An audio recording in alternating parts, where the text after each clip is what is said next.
Truman draws the line.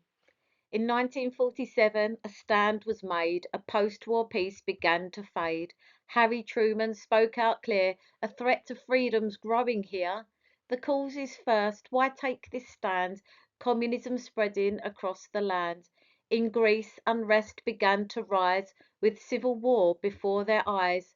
Turkey too felt pressure strong, from Soviet influence pushing along. Britain said we cannot spend any more to help war end.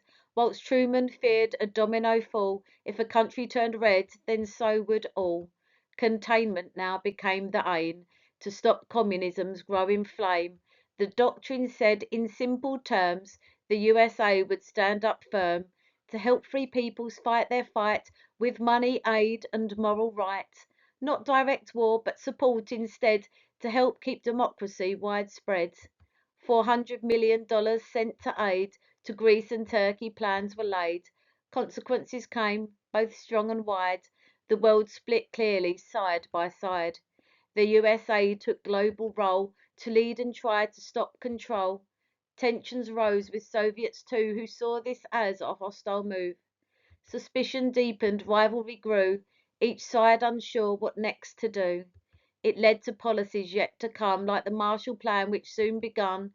Economic help to build up the West, to keep communism from spreading to the rest.